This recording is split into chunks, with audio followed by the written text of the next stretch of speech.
Сакрэты кніжных рарытэтаў. Аўтарскі праект Алеся Сушы пра скарбы хрысціянскай літаратуры і не толькі.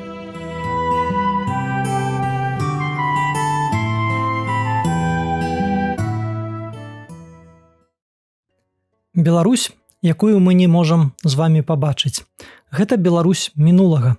На вялікі жаль, Беларусь 16, 17, 18 стагоддзяў паўстае перад намі праз нейкія асобныя толькі артэфакты, але мы не можам з вами зайсці ні ў храм 16 стагоддзя, які б стаяў гэтаксама, як ён выглядаў у 16-м.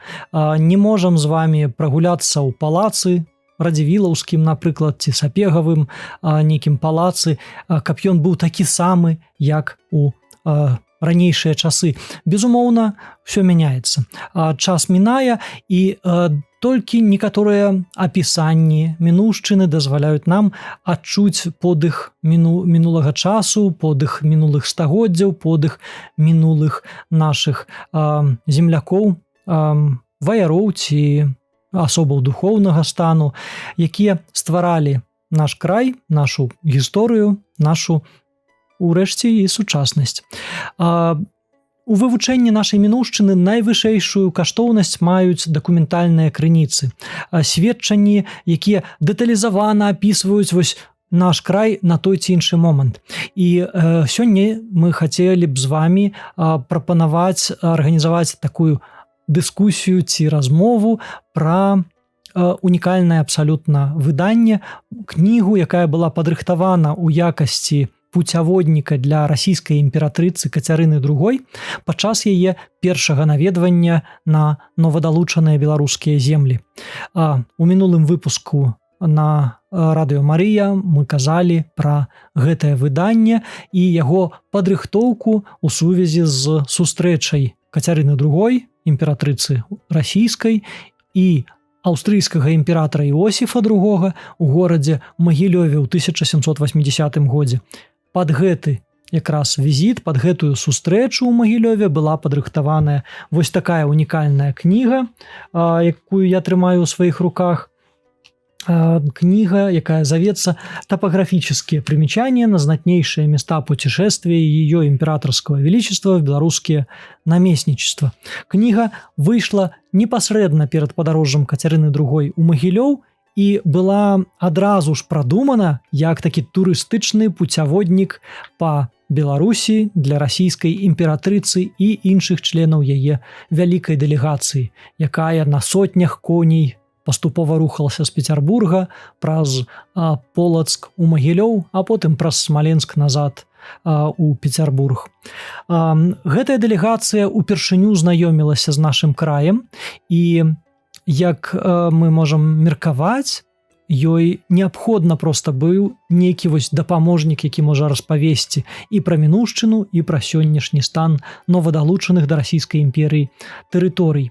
Для нас сёння з вамі надзвычай цікава, што ж мы можам прачытаць у гэтай кнізе, бо гэта не проста нейкі мастацкі агляд, гэта навуковая праца надзвычай аўтарытэтных расійскіх вучоных, найлепшых экспертаў імператарскай расійскай акадэміі навук у Пецярбургу. Большасць з іх, праўда, былі немцамі ці мелі нямецкае паходжанне, нямецкую адукацыю. Вось, тым не менш яны працавалі ў Пецярбургу і працавалі на высокім на той час навуковым узроўні, падрыхтаваўшы надзвычай дэталізаванае апісанне краю, пра які яшчэ не было прыдумана, як пісаць прыгожа ці правільна. Перад намі кніжка, якая стане галоўным аб'ектам нашай сённяшняй цікавасці. У гэтай кнізе мы можам знайсці звесткі пра і агульна, скажам так, расійскія тэрыторыі, бо падарожжа Кацярыны пачыналася ад Пецярбурга, і тут на пачатку мы бачым апісанні гарадоў на тэрыторыі, так званых Інгерманландыі, Эстландыі і Ліфляндыі. Гэта тэрыторыі сённяшніх Ленінградскай, Новгородской, Псковской областей Российской Федерации, ну, часткова прылеглыя тэрыторыі, бо тут і Нарва, у тым ліку вось часткова эстонскія землі, тут і землі Пскоўшчыны, канешне, вельмі падрабязна апісаныя, тут Гдов, напрыклад, Вялікія Лукі, многія іншыя гарады, але толькі тыя гарады, праз которые дэлегацыя праязджала і которые добра былі і без таго вядомыя ў Расіі. А далей пачынаецца апісанне Беларусі. І вось тут мне б хацелася звярнуць вашу увагу. Зірніце, можа быць, гэта адно з першых навуковых апісанняў такога феномену, як Беларусь. Давайте зірнём. Ну, прынамсі, у Расійскай імперыі гэта, відаць, такая першая спроба зразумець Беларусь.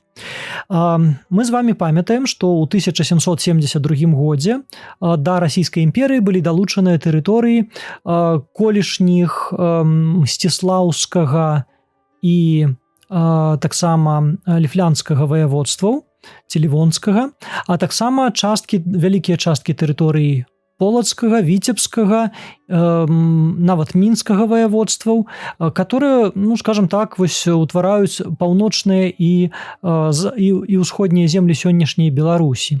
Гэтыя землі амаль адразу афіцыйна пачалі называцца Беларуссю. Але цікава, што нават складальнікі гэтай кнігі не зусім разумеюць гэтае слова. І вось пасля таго, як у дадзеным пуцяводніку апісваюцца шлях да Беларусі, пачынаецца такі гістарычны экскурс у тое, што ж такое Беларусь. Я вам гэты тэкст прачытаю. Беларусія, у такім фармаце па-руску называется гэты край. Сия новая страна, коей краткое описание здесь следует, присоединена паки к России под благополучным и славным царствованием Екатерины II. Название Белоруссии или Белой России разные писатели различно производят. Иные думают, что сие название произошло от снегов, ну, то есть белый снег. Вот и сегодня можно в некоторых подручниках, да, дзіцячых книжках знайсці такую легенду, что Белая Русь, она тому, что снегу тут у нас шмат. Ну, выбачайце, але у многих рэгіёнах каля нас снегу выпадае значна больш. Вось. Таму версия такая трохи дзіўная. Тым не менш, мы бачым и эту версию. Другие от обыкновения восточных народов называют российских государей белыми царями. Таксама вельмі малаверагодная версія, бо белымі царямі уласна ў Беларусі маскоўскіх ці пасля піцерскіх кіраўнікоў, цароў ці імператараў ніколі не называлі. Иные же от освобождения податей, ибо все неплатежные земли из старив в России назывались белыми землями, когда сия страна подпала литовскому владению. Вельмі дзіўна бачыць такую информацию про неоплату нейкіх падаткаў, да, землямі Беларусі пасля таго, як гэтыя землі ўвайшлі ў склад Вялікага княства Літоўскага. Але, што важна, далей навукоўцы з Петербурга прямо пишут, что «но все сии догадки неосновательны. Снегами не одна Белоруссия покрывается, как мы с вами и сказали. В нашествии татар на Россию прочие ее области не были сим именем названы». Ну, то есть при татарах некой Белой Руссью, Белоруссией ці Белой Россией гэтыя тэрыторыі не назывались. От белой или безоброчной земли тем менее производить можно, что Литва не могла попустить покоренной оружием земле быть от всех податей свободною. Ну, сапраўды так и есть. То есть беларускія земли абсолютно на роўных з там літоўскімі ці нейкімі іншымі удзельнічалі ў падаткаабкладанні, зборы падаткаў. Вось. В свойстве же или цвете земли нет никакого различия от окольных стран. Ну, то есть земля сама по себе так само белой тут у нас ніяк не з'яўляецца. Ни белого пясочку тут особливо шмат няма, ничего такого. И так вероятно, что сие название дано произвольно сей завоеванной части от литвян в XIV столетии для различия от прочих стран России, как то Великой, Малой и Червоной Руси. Таким чынам аўтары прапаноўваюць новае сваё ўласнае бачанне, чаму наш край завецца Беларусю. Версія не менш дзіўная, чым папярэдняя. Мы бачым, што нейкія літвяне, яны ж хутчэй за ўсё літвіны, альбо тыя ж літоўцы, назвалі наш край Белай Руссю умоўна, просто каб адрозніць ад нейкай іншай Расіі. У рэчаіснасці ж мы з вами цудоўна разумеем, што гэтыя землі ў складзе Вялікага княства Літоўскага хутчэй называліся проста Руссю. Да, мы памятаем, Скарына звяртаецца да братоў сваёй Русі, і ўсходнебеларускія землі яны Руссю зваліся. У той час, як суседняя на ўсходзе дзяржава Масквою звалася, ад ёй не трэба было адрознівацца, і не называлі Белай Руссю ў Вялікім княстве Літоўскім у 14 стагоддзі землі Беларусі. Ну не. Гэта найменне якраз такі не з'яўляецца, сённяшнія навукоўцы пра гэта кажуць, мясцовым, да, то есть самі беларусы сябе беларусамі ў 14 стагоддзі дакладна не называлі і не называлі гэтыя землі. Як і літоўцы, да, ці літвіны не называлі гэтыя землі Белай Руссю ў 14 стагоддзі. Далей ідзе больш карысная для нас інфармацыя, хаця таксама каштоўная і, можа, не такая романтычная, пра тэрыторыю, што ж аўтары маюць на ўвазе пад Белай Руссю ці Беларусью. Пределами Белой России в разные времена различные были области.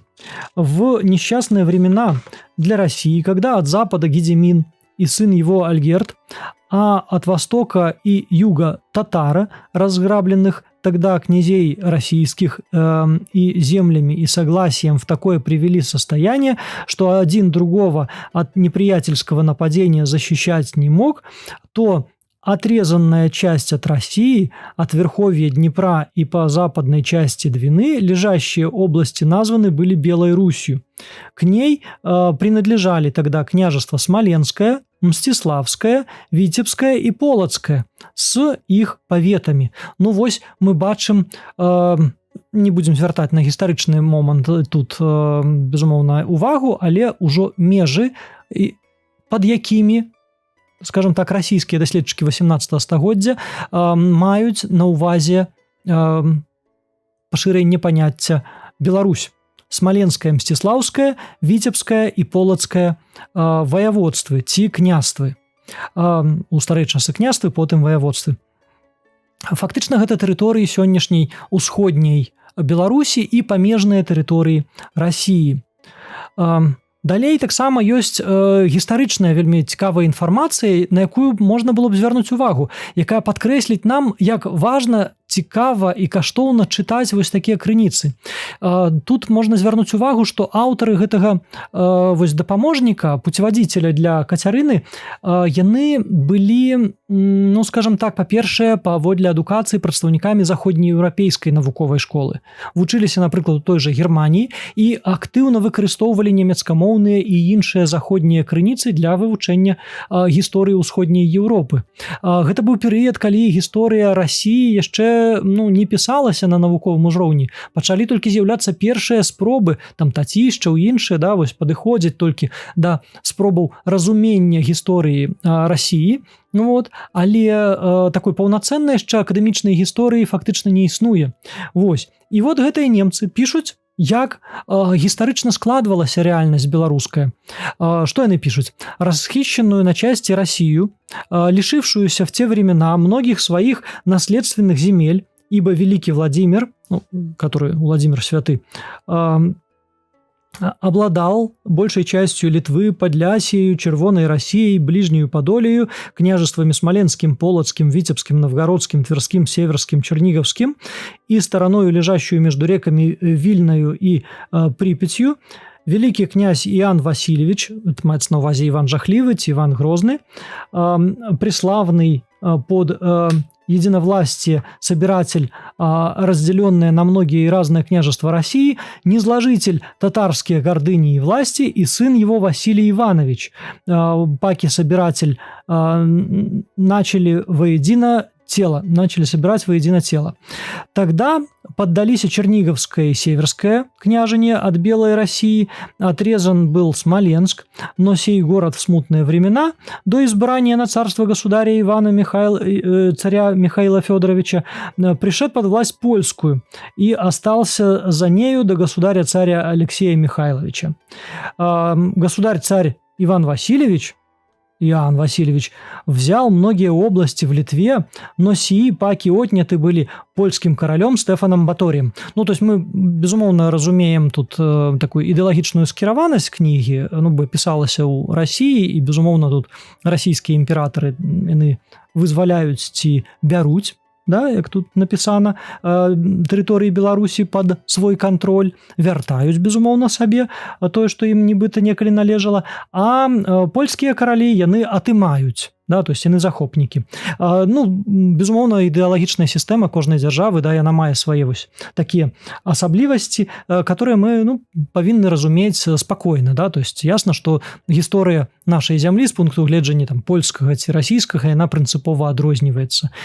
Таму беларусы сёння вывучаюць гісторыю Беларусі з уласных сваіх пазіцый, да, таму у нас ёсць свае уласныя падручнікі па гісторыі нашага краю, але бачыць пазіцыю суседзяў нам таксама важна. Таму вось гэтыя аповеды, канешне, яны вельмі цікавыя. Вось. Цікавыя тут апісанні сувязяў, напрыклад, беларускіх і літоўскіх гарадоў, уз'яднанне ў межах Вялікага княства Літоўскага, уваходжанне Смаленска, напрыклад, у склад Беларусі, таксама апісанні гісторыі Латгаліі, это ўсходняя Латвія, которые некалі належалі полацкаму княству, так, а потым уваходзілі ў склад інфлянскага ваяводства ў Рэчы Паспалітай, да, фактычна у такой двойной залежнасці ад Вялікага княства Літоўскай і польскай кароны знаходзіліся. І гэтак далей. Таму фактычна ўся гэта тэрыторыя вось так падрабязна апісваецца. Апісваюцца спецыфіка нашай зямлі. Так? Тут мы шмат можам знайсці, напрыклад, пра магдыбургскае права, которага не існавала, которага не ведалі у маскоўскай дзяржаве і ў расійскай імперыі пазней. Таму вось гэтая дэталізацыя тут спатрэбілася для разумення імператарскай дэлегацыі, што ж за такое права на самакіраванне гарадоў на тэрыторыі Беларусі, а яно на той момант дзейнічала, так? Вот. Таму прававая сістэма, статуты, ўсё гэта тут апісваецца. Апісваецца, што такое шляхта, на землях Беларусі, што яны за правы мелі, да, якія правы выкарыстоўвалі ў той ці іншай сітуацыі. То есть такі і гістарычны, і прававы мы бачым аналіз. Вот. Служба на розных пасадах, якім шляхам у Рэчы Паспалітай, напрыклад, арганізаваная. Тут жа ёсць інфармацыя і пра самыя розныя этнічныя і канфесійныя групы, што нам таксама падаецца надзвычай цікавым. Ну, напрыклад, давайте вось зернем. Усилившиеся в сих местах жиды немало способствовали общей бедности. В деревнях и в местечках они, главное, были винокуры и винопродавцы. За малую плату помещику лишали они крестьян хлеба. В их руках были все крестьянские надобности. Все их должно было купить хлебом. И так в нарочито плодородной земле, нередко поместной, случался голод, а жиды труды селян поглощали в свои шабасы. Самые их жилища, хотя окруженные лесом, не только вида, но и нужной уютности не имели. Скот их оставался без презрения, а потому нередко они его лишались. Ну и гэтак далей. У дачыненні да габрэяў, яўрэяў ці жыдоў, да, вось як яны тут называюцца, ну, зноў жа мы бачым такую ідэалагічна афарбаваную ацэнку. Справа ў тым, што якраз да далучэння вось упершыню паўнацэннага далучэння усходнебеларускіх тэрыторый у склад расійскай імперыі габрэйскае пытанне ў расійскай імперыі фактычна не стаяла. Габрэям не дазвалялася, ну, прасцей кажучы, жыць спакойна ў расійскай імперыі. Іх абавязкова трэба было хрысціянізаваць, то есть перавесці ў хрысціянства праваслаўнае, да, то есть усходняга абраду, каб яны прынялі гэтую правільную веру, бо самі па сабе гэта, ну, неправаверныя, яны ж Хрыста забілі, так? Вот. І мы ведаем вельмі шмат дзікіх проста гісторый з габрэямі звязаных, у тым ліку, напрыклад, часоў Лівонскай вайны ці патопу 17 стагоддзя, калі землі Беларусі былі захоплены маскоўскім войскам, і якраз габрэйскае насельніцтва ў першую чаргу проста фізічна вынішчалася. Ну, напрыклад, там як у Полацку налёт выганялі, як апісваюць некаторыя крыніцы, да, і проста пад лёт іх пускалі ўсіх разам.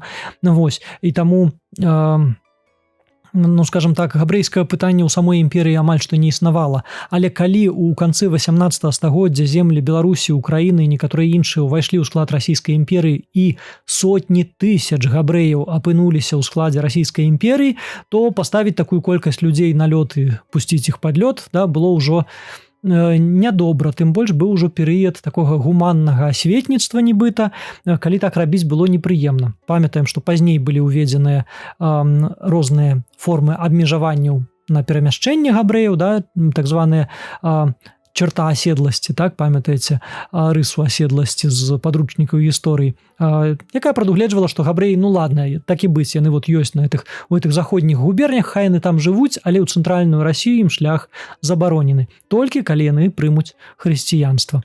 З пункту гледжання сучаснай маралі, ну, скажам хутчэй так, што гэта не зусім, мякка кажучы, карэктна, вот, але на той час самаўладцы маглі сабе такое дазволіць. І вось тут мы бачым таксама такое спецыфічнае стаўленне да габрэяў як такіх разбуральнікаў традыцыйнай гаспадаркі, людзей, которые выклікалі беднасць мясцовага насельніцтва і гэтак далей. Вось падобных апісанняў вельмі шмат, надзвычай цікавых у дадзенай кнізе. Асабліва нам, канешне, цікавыя разнастайныя апісанні, звязаныя з рэлігійным складам насельніцтва па ўсіх гэтых губернях. Справа ў тым, што вось пасля такога агульнага апісання пра ўсю Беларусь мы тут можам чытаць больш дакладную інфармацыю пра кожнае канкрэтнае намесніцтва. Тут беларускімі намесніцтвамі названыя два асноўныя. Гэта полацкае і магілёўскае. Кожнае з іх пачынаецца апісаннем канкрэтна сталіцы дадзенага намесніцтва, адпаведна полацка і Магілёва, а потым ідзе падрабязнейшая інфармацыя пра кожны павет і найвялікшыя гарады гэтых паветаў, адкуль мы можам знайсці надзвычай цікавую і каштоўную інфармацыю. Я прывяду толькі, можа, адзін прыклад, каб вас вось зацікавіць. А калі ўжо зацікаўлю, то я думаю, што вы самі дойдзеце, так бы мовіць, да праўды, знойдзеце гэтую кніжку ў арыгінале, ці ў копіі, ці, можа, вось такое факсімільнае выданне наша адшукаеце, ну, вот, і зможаце пачытаць. Ну, вось, напрыклад, глядзіце. Полоцкое наместничество. В нем Полоцк. Наместнический город.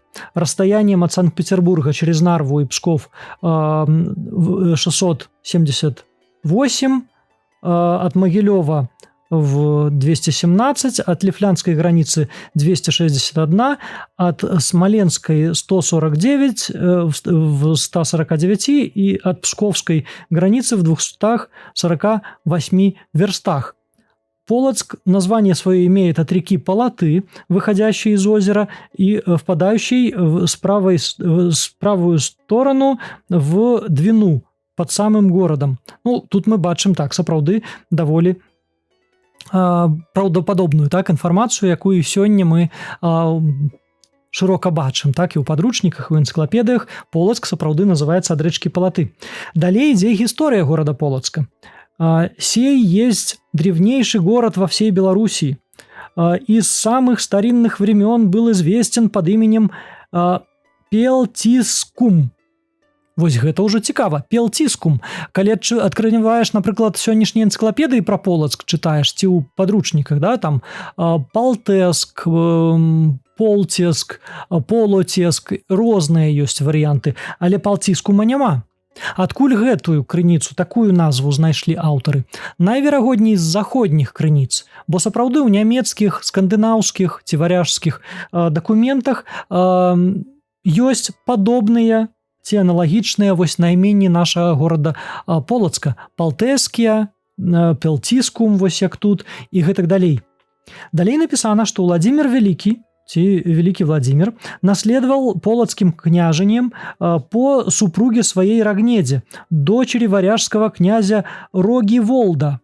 Не Рогволода, да, а Рогиволда. Зноў жа такі больш скандынаўскі варыянт наймення выкарыстаны, который умер бездетен. При разделе государства детям своим дал сие княжество сыну своему Изяславу, рожденному от Рогнеды. От всего произошли полоцкие князья, владевшие через 200 лет всею Литвою, Лифляндию, Курляндию до реки Мемеля. Но и после того город сей прибыл литовскою столицею, до построения Гедемином города Вильны, и российские государи титла полоцкого княжения употребляли до времен государя-императора Петра Великого. Ну, скажем так, шчыра, вельмі цікавая інфармацыя, дакладнасць яе, канешне, выклікае сур'ёзнейшыя пытанні, бо сталіцай Вялікага княства Літоўскага Полацк, безумоўна, не быў, а тут, хутчэй за ўсё, яны паблыталі з Наваградкам ці некім іншым цэнтрам, хаця разуменне кантэксту, да, што вытокі Вялікага княства Літоўскага яны фактычна з беларускіх тэрыторый сённяшніх паходзяць. А вось гэтае разуменне, безумоўна, цікавае і блізкае. І тут вось такога мы бачым вельмі шмат. Вельмі цікава, канешне, звярну вашу ўвагу на рэлігійную складовую частку гэтых апісанняў, бо пра кожны горад, пра кожны павет ёсць дэталізаваная інфармацыя пра тыя ці іншыя храмы, манастыры і іншыя аб'екты. Ну, напрыклад, вось мы бачым пра такі тэкст. «Сын его, Борис, сооружать начал некоторые храмы. В городе церковь Святой Софии, в четверти мили от Полоцка на Бельчицах основал мужеский монастырь». Сёння яго, на жаль, няма. Да, в полумиле вверх по реке Полоте женский, и благочестие пребывало в нем непоколебимо до короля Стефана, при коем началось притеснение греческой церкви. Гаворка про Спасо-Ефросиньевский монастырь. И совершилось при короле Сигизмунде, который позволил иезуитам в Полоцке окорениться. От сих гонений произошли так называемые униаты, однако, несмотря на все сие, и до наших времен многие пребывали в православии в 1239 году, ну и так далее. Да? То есть мы бачым вот такую дзяржаўную пазіцыю, расійскую пазіцыю датычна каталіцкага касцёла, уніяцкай царквы, крытычная вельмі, так? Тым не менш, далей, напрыклад, пра езуітаў тут вельмі падрабязна і цікава апісваецца. Ну, напрыклад, вось мне падаецца таксама надзвычай арыгінальная і цікавая информация про умацаванні. Укрепления полоцкие ничего почти не значат. В силу приезду воной от Санкт-Петербурга находится земляной замок, который для крутого берега реки Полоты с северную сторону под ним текущей и Двинского берега крепко имеет положение. Но он оставлен был без надлежащего презрения. Гаворка про стары верхні замак, так, который сапраўды ўздоўж Полоты ішоў, і тое, што мы цяпер называем валом Ивана Грознага, так? Але тут написано, что сие укрепление сделано было Стефаном Баторием. Вал, окружающий весь город, также весьма унизился. И так знаменитейшее здание в всем городе составляет иезуитский монастырь, основанный часто упоминаемым королем Стефаном. Он, как наружной огромностью, так и внутренним украшением, все иезуитские коллегии в Белоруссии превосходит.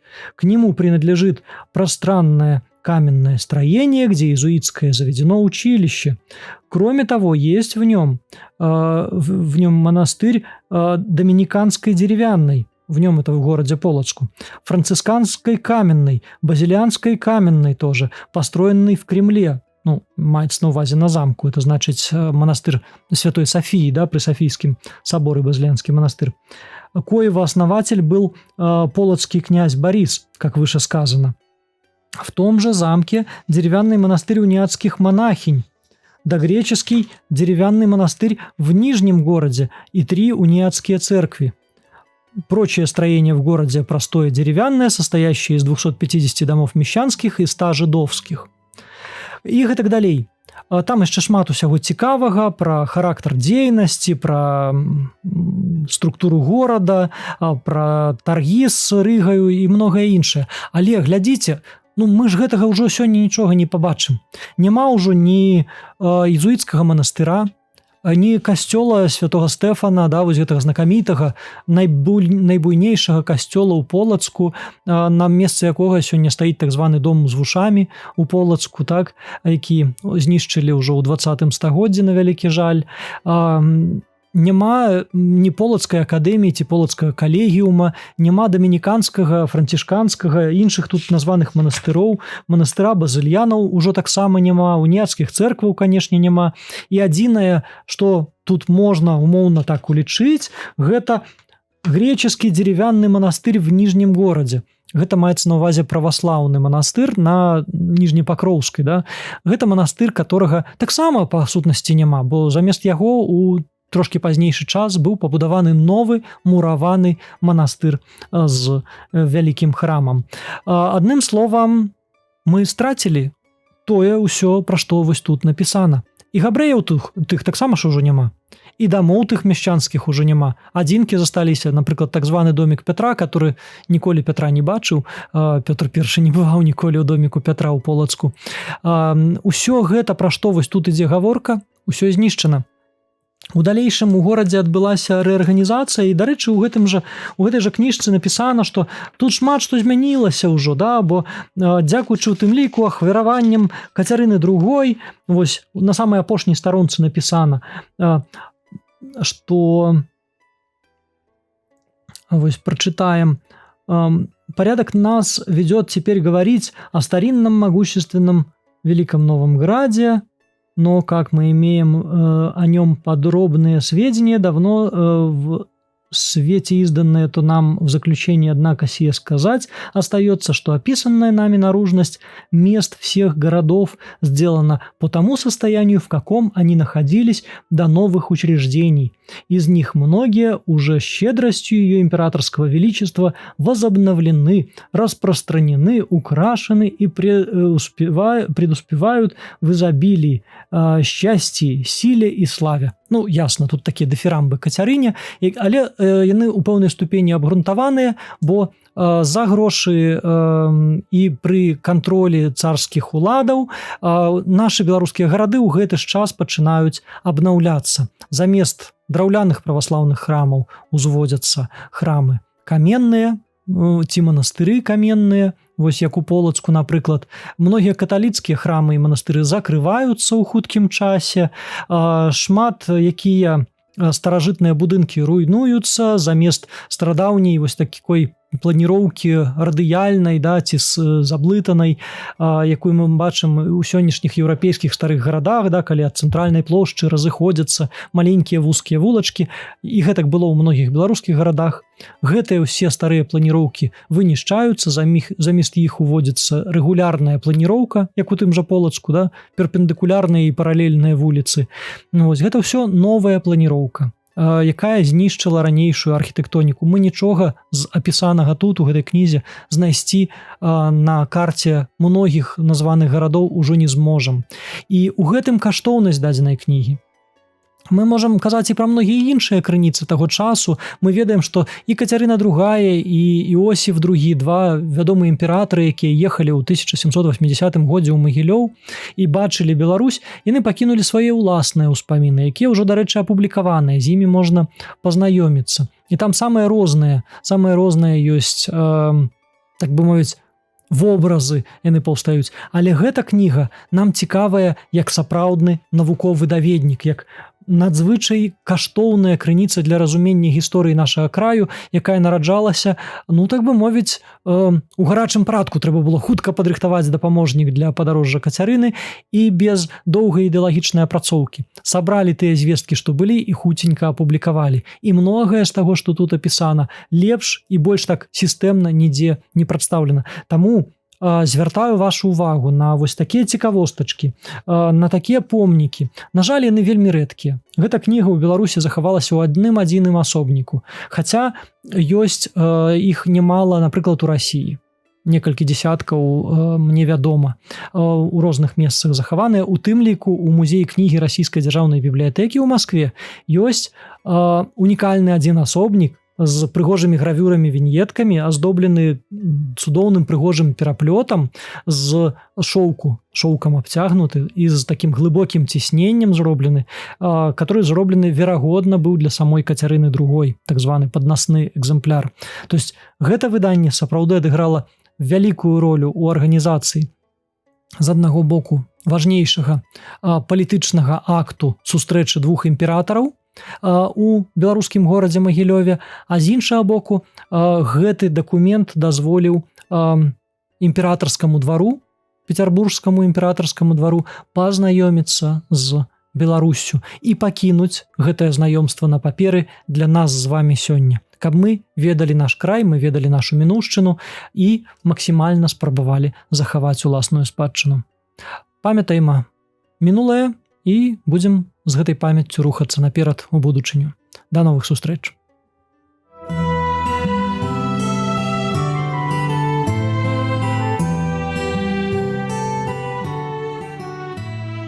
Сакрэты кніжных рарытэтаў. Аўтарскі праект Алеся Сушы пра скарбы хрысціянскай літаратуры і не толькі.